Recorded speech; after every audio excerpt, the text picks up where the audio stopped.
ನಮಸ್ಕಾರ, ನಾನು ಅಭಿಷೇಕ್ ರಾಮಪ್ಪ. ನೀವು ಮ್ಯೂಚುವಲ್ ಫಂಡ್ನಲ್ಲಿ ಹೂಡಿಕೆ ಮಾಡೋ ವ್ಯಕ್ತಿ ಆಗಿದ್ರೆ ನಿಮಗೊಂದು ಗುಡ್ ನ್ಯೂಸ್ ಇದೆ. ಸೆಬಿ ಈ ಮ್ಯೂಚುವಲ್ ಫಂಡ್ ಹಾಗೇನೆ ಸ್ಟಾಕ್ಸ್ಗಳ ರೆಗ್ಯುಲೇಟರ್ ಏನಿದೆ ಒಂದು ನಿಯಮವನ್ನು ಜಾರಿಗೆ ತಂದಿದೆ. ಈ ನಿಯಮ ಅತ್ಯಂತ ಪವರ್ಫುಲ್ ಅಂತ ಮೇಲ್ನೋಟಕ್ಕಂತೂ ಅನಿಸ್ತಾ ಇದೆ. ಆದರೆ ಅದರ ಟೈಮಿಂಗ್ನ ಬಗ್ಗೆ ಪ್ರಶ್ನೆಗಳು ಇವೆ. ಆದರೂ ಈ ನಿಯಮದಿಂದ ಹೂಡಿಕೆದಾರರಿಗೆ ಅವರ ಹೂಡಿಕೆಯ ಬಗ್ಗೆ ಒಂದು ಕಾನ್ಫಿಡೆನ್ಸ್ ಹಾಗೇನೆ ಒಂದು ಎಕ್ಸ್ಟ್ರಾ ಬೆನಿಫಿಟ್ ಸಿಗುವ ಸಾಧ್ಯತೆ ಇದೆ. ಹಾಗಾದ್ರೆ ಏನದು ಎಕ್ಸ್ಟ್ರಾ ಬೆನಿಫಿಟ್ ಅನ್ನೋದ್ರ ಬಗ್ಗೆ ನಾನು ಈ ವಿಡಿಯೋದಲ್ಲಿ ತಿಳಿಸ್ಕೊಡ್ತೀನಿ. ದಯಮಾಡಿ ಕಂಪ್ಲೀಟ್ಲಿ ನೋಡಿ, ಸಬ್ಸ್ಕ್ರೈಬ್ ಆಗಿ, ಹಾಗೇನೆ ಬೆಲ್ ಐಕಾನ್ ಅನ್ನು ತಪ್ಪದೆ ಕ್ಲಿಕ್ ಮಾಡಿ. ಫೇಸ್ಬುಕ್ನಲ್ಲೂ indianmoney.com ಪೇಜನ್ನು ಫಾಲೋ ಮಾಡಿ. ಫಾರ್ ಎಕ್ಸಾಂಪಲ್, ನೀವು ಟ್ರಾಫಿಕ್ನ ಬಗ್ಗೆ ನೊಂದುಕೊಂಡಿರೋರಾಗಿದ್ದರೆ ಆ ಟ್ರಾಫಿಕ್ನ ಬಿಸಿಯನ್ನು ನಾಯಕರಿಗೆ ತಟ್ಟಲಿ ಅನ್ನೋ ಕಾರಣಕ್ಕೆ ಯಾವಾಗಾದರೂ ಒಂದೆರಡು ಸತಿ ಶಪಿಸಿರ್ತೀರಿ. ನೀವು ನಮ್ಮ ಮಿನಿಸ್ಟ್ರುಗಳು ಅಥವಾ ಯಾರು ದೊಡ್ಡ ದೊಡ್ಡವರು ಇದ್ದಾರೆ, ನೀವುಗಳು ಬೈಕಲ್ಲಿ ಹಿಂಗೆ ಬರೋಂಗಿದ್ದಿದ್ರೆ ಗೊತ್ತಾಗೋದು, ಪೀಕ್ ಅವರ್ಸಲ್ಲಿ ಓಡಾಡಿದ್ದಿದ್ರೆ ಗೊತ್ತಾಗೋದು, ನೀವೇನು ಸಿಗ್ನಲ್ ಫ್ರೀ ಕಾರಿಡಾರಲ್ಲಿ ಓಡಾಡ್ಬಿಡ್ತೀರಾ ಅಂತ ಬೈಕೊಂಡಿರ್ತೀವಿ. ಏನಪ್ಪ ಅದು ಅಂತಂದರೆ, ನನಗಾಗ್ತಿರೋ ನಷ್ಟ ಅಥವಾ ಸಮಸ್ಯೆ ನಿನಗಾದಾಗಲೇ ನಿನಗೆ ಗೊತ್ತಾಗೋದು ಅಂತ. ಅದೇ ಥರದ ನಿಯಮ ಸೆಬಿ ತಂದಿರೋದೀಗ. ಏನಪ್ಪ ಅದು ಅಂತಂದರೆ, ಫಂಡ್ ಮ್ಯಾನೇಜರ್ಗಳು ಜೊತೆಗೆ ಕೀ ಅಫಿಷಿಯಲ್ಸ್ ಅಂತ ಏನಿರ್ತಾರೆ ಅಥವಾ ಟಾಪ್ ಕ್ಲಾಸ್ ಅನ್ನೋರು ಏನಿರ್ತಾರೆ, ಈ ಒಂದು AMCಯಲ್ಲಿ ಏನು ಅಸೆಟ್ ಮ್ಯಾನೇಜ್ಮೆಂಟ್ ಕಂಪನಿ ಏನಿರುತ್ತೆ ಅದರ ಟಾಪ್ ಡಿಸಿಷನ್ ಮೇಕರ್ಸ್ ಏನಿರ್ತಾರೆ, ಅವರ ಸಂಬಳದ 20% ಮ್ಯೂಚುವಲ್ ಫಂಡ್ ಯೂನಿಟ್ಗಳ ಲೆಕ್ಕದಲ್ಲಿ ಕೊಡಬೇಕು ಅಂತ ನಿಯಮವನ್ನು ಜಾರಿಗೆ ತಂದಿದೆ. ಅದರರ್ಥ ಒಬ್ಬ ಫಂಡ್ ಮ್ಯಾನೇಜರೋ ಅಥವಾ ಚೀಫ್ ರಿಸ್ಕ್ ಆಫೀಸರೋ, CEOನೋ ಅಥವಾ CIOನೋ ಯಾವುದೇ ಪೊಸಿಷನಲ್ಲಿರಲಿ, ಟಾಪ್ ಅಫಿಷಿಯಲ್ಸ್ ಅಂಥವರಿಗೆ 5 ಲಕ್ಷ ರೂಪಾಯಿ ಸಂಬಳ ಇದೆ ಅಂತ ಅಂದ್ಕೊಳ್ಳೋಣ ವರ್ಷಕ್ಕೆ. CTC cost to company. ಆ CTCಯ 20% ಅಂದರೆ 1 ಲಕ್ಷವನ್ನ ಮ್ಯೂಚುವಲ್ ಫಂಡ್ ಯೂನಿಟ್ ಅಂತ ಕೊಡಲಾಗುತ್ತೆ. ಆ ಕಾರಣಕ್ಕೆ ಆತ ಇನ್ಮೇಲೆ ಯಾವುದೇ ಕಾರಣಕ್ಕೂ ಆ ಡಿಸಿಷನ್ಗಳೇನಿರ್ತವೆ, ನನ್ನ ಹಣನ ನಾನು ಕಾಪಾಡ್ತಿದ್ದೀನಲ್ಲಪ್ಪ ಅನ್ನೋ ಕಾರಣಕ್ಕಾಗಿ ಆದರೂ ತುಂಬ ಒಳ್ಳೆ ನಿರ್ಣಯ ಕೈಗೊಳ್ಳಬೇಕು ಅನ್ನೋ ಥರದ ನಿಯಮ ಇದು ಸೆಬಿಯದು. ಯಾಕೆ ಈ ಥರದೊಂದು ನಿಯಮ ಜಾರಿಗೆ ತಂದಿದ್ದಾರೆ? ಇತ್ತೀಚೆಗೆ ನೀವು ಗಮನಿಸಿಯೇ ಇರ್ತೀರಿ, ಫ್ರಾಂಕ್ಲಿನ್ ಟೆಂಪಲ್ಟನ್ ಫಂಡ್ಗಳು ಕ್ಲೋಸ್ ಆಯ್ತಲ್ಲ, ಆಗ ಅನೇಕ ಹೂಡಿಕೆದಾರರು ನಷ್ಟ ಅನುಭವಿಸಿದರು. ಅಯ್ಯೋ, ಏನು ಮಾಡೋಕ್ಕಾಗುತ್ತೆ, ಕರೋನಾ ಟೈಮಲ್ಲಿ ಯಾವುದೇ ಕಂಪನಿಗಳಷ್ಟಾಗಿ ಚೆನ್ನಾಗಿ ಪರ್ಫಾರ್ಮ್ ಮಾಡೋಕ್ಕಾಗಿಲ್ಲ, ಹೀಗಾಗಿ ಲಾಸ್ ಎಲ್ಲರೂ ಅನುಭವಿಸಿದ್ದಾರೆ ಅಂತ ನಿಮ್ಗೆ ಅಂದ್ಕೊಳ್ಬೋದು.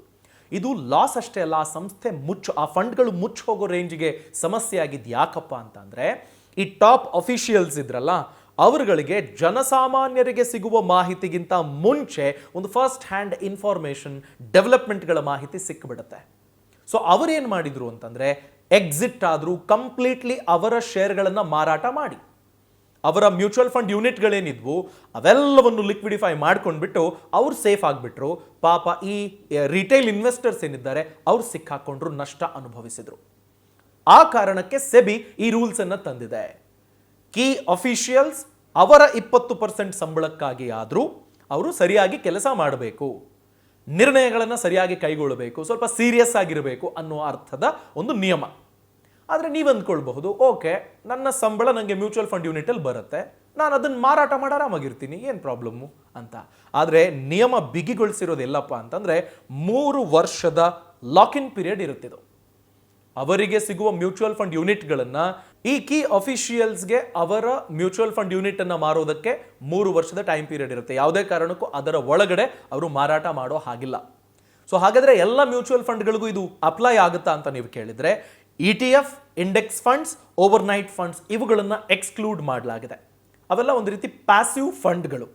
ಅಂದರೆ ಡಿಸಿಷನ್ ಮೇಕಿಂಗ್ ಅನ್ನೋದೇನಿದೆ AMC ಅಥವಾ ಕೀ ಅಫಿಷಿಯಲ್ಸ್ಗೆ ಅದರಲ್ಲಿ ಅಂಥ ಪಾತ್ರ ಇರೋದಿಲ್ಲ.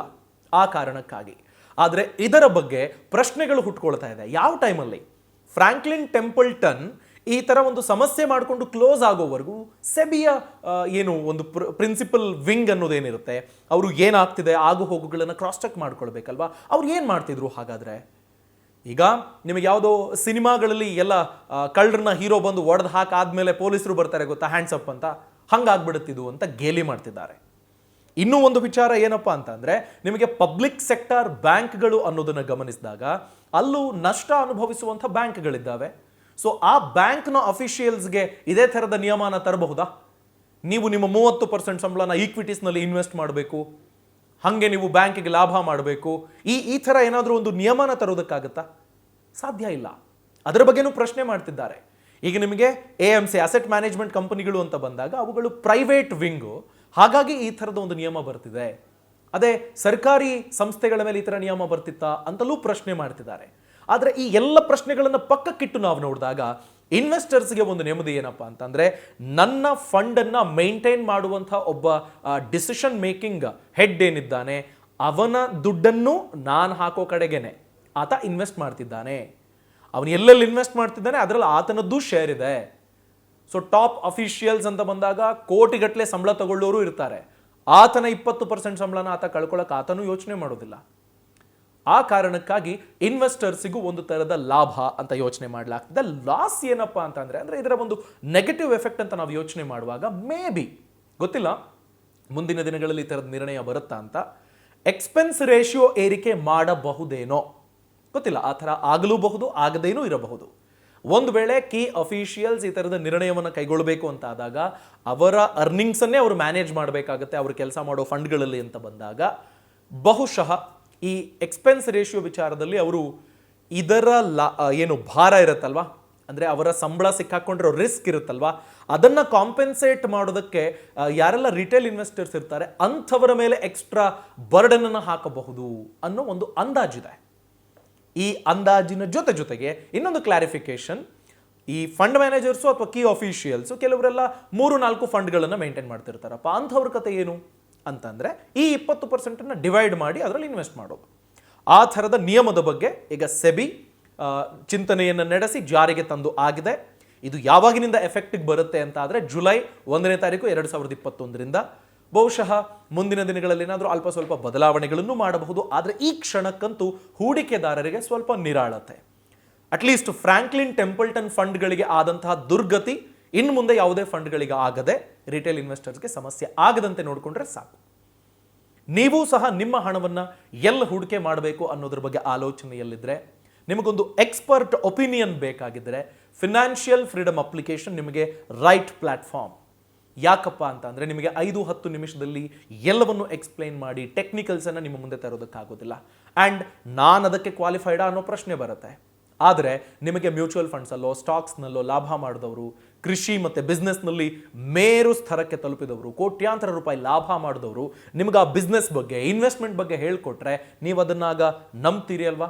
ಅವರ ಎಕ್ಸ್ಪೀರಿಯನ್ಸ್ನ ಆಧಾರದ ಮೇಲೆ ಸಿಕ್ಕ ಕೆಲ ಟಿಪ್ಸ್ಗಳನ್ನು ಖಂಡಿತ ನೀವು ಜಾರಿಗೆ ತರ್ತೀರಿ ಅಲ್ವಾ? ಅವರು ಸಕ್ಸಸ್ಫುಲ್ ಆಗಿದ್ದಾರೆ ಅಂತ ಆದಾಗ ನಾವು ಯಾಕೆ ಟ್ರೈ ಮಾಡಬಾರ್ದು ಅನ್ನೋ ಕಾನ್ಫಿಡೆನ್ಸ್ ಬರುತ್ತೆ ಅಲ್ವಾ? ಸೊ ಆ ಥರದ ಕಾನ್ಫಿಡೆನ್ಸ್ ನಿಮಗೆ ಡೀಟೇಲ್ಡ್ ಕೋರ್ಸ್ಗಳಲ್ಲಿ ಸಿಗುತ್ತೆ. ಫಿನಾನ್ಷಿಯಲ್ ಫ್ರೀಡಮ್ ಅಪ್ಲಿಕೇಶನ್ನಲ್ಲಿ ಸ್ಟಾಕ್ಸ್, ಮ್ಯೂಚುವಲ್ ಫಂಡ್ಸ್, IPO ಈ ಬಗ್ಗೆ ಡೀಟೇಲ್ಡ್ ಕೋರ್ಸ್ ಇದೆ. ಕೃಷಿ ಹಾಗೆಯೇ ಬಿಸ್ನೆಸ್ ಅಥವಾ ನಿಮ್ಮ ಪರ್ಸನಲ್ ಕರಿಯರ್ ಎಲ್ಲದರ ಬಗ್ಗೆನೂ ಡೀಟೇಲ್ಡ್ ಕೋರ್ಸ್ಗಳು ಅಲ್ಲಿ ಲಭ್ಯ. ಈ ಕೂಡಲೇ ಡೌನ್ಲೋಡ್ ಮಾಡಿಕೊಳ್ಳಿ. ಲರ್ನ್ ಅನ್ನೋ ರೆಫರಲ್ ಕೋಡ್ ಬಳಸಿ ಸಬ್ಸ್ಕ್ರೈಬ್ ಆದರೆ 2,000 ರೂಪಾಯಿ ಸ್ಕಾಲರ್ಶಿಪ್ ನಿಮಗೆ ಸಿಗುತ್ತೆ. LEARN. ಈ ವಿಡಿಯೋ ನೋಡಿ ಎಸ್ ನನ್ನ ಹಣವನ್ನು ನಾನು ಎಲ್ಲಿ ತೊಡಗಿಸ್ಬೇಕು ಅಂತ ಡೀಟೇಲಾಗಿ ಕಲ್ತ್ಕೊಳ್ತೀನಪ್ಪ, ನಾನೊಬ್ಬ ಮೆಂಟರಿಂದ ಕಲ್ತ್ಕೊಳ್ತೀನಪ್ಪ ಅನ್ನೋ ಡಿಸಿಷನ್ ನೀವು ಕೈಗೊಂಡಿದ್ರೆ ಮೆನಿ ಕಂಗ್ರ್ಯಾಚುಲೇಷನ್ಸ್. ತುಂಬ ಜನ ಈ ಥರದೊಂದು ಎಕ್ಸ್ಪರ್ಟ್ ಒಪಿನಿಯನ್ ಇಲ್ಲದೆ ಅವರ ಸಹಸ್ರಾರು ಅಲ್ಲ ಲಕ್ಷಾಂತರ ರೂಪಾಯಿ ಕಳ್ಕೊಂಡಿರ್ತಾರೆ. ಆದರೆ ನೀವು 2,000 ರೂಪಾಯಿ ಸ್ಕಾಲರ್ಶಿಪ್ಪನ್ನು ಪಡ್ಕೊಳ್ಳಿ. ತುಂಬ ಕಡಿಮೆ ಅಮೌಂಟಲ್ಲಿ ನಿಮ್ಮ ಸಂಪತ್ತನ್ನು ಎಲ್ಲಿ ಇನ್ವೆಸ್ಟ್ ಮಾಡಬೇಕು ಅನ್ನೋ ರೈಟ್ ಡಿಸಿಷನ್ ಕೈಗೊಳ್ಳೋದಕ್ಕೆ ನಿಮಗೆ ಬೇಕಾದ ಜ್ಞಾನವನ್ನು ಈ ಕೋರ್ಸ್ಗಳಿಂದ ಪಡ್ಕೊಳ್ಳಿ. ಈ ಕೂಡಲೇ ಡೌನ್ಲೋಡ್ ಮಾಡಿಕೊಳ್ಳಿ. ಬುದ್ಧಿವಂತರಾಗಿ ಶ್ರೀಮಂತರಾಗಿ.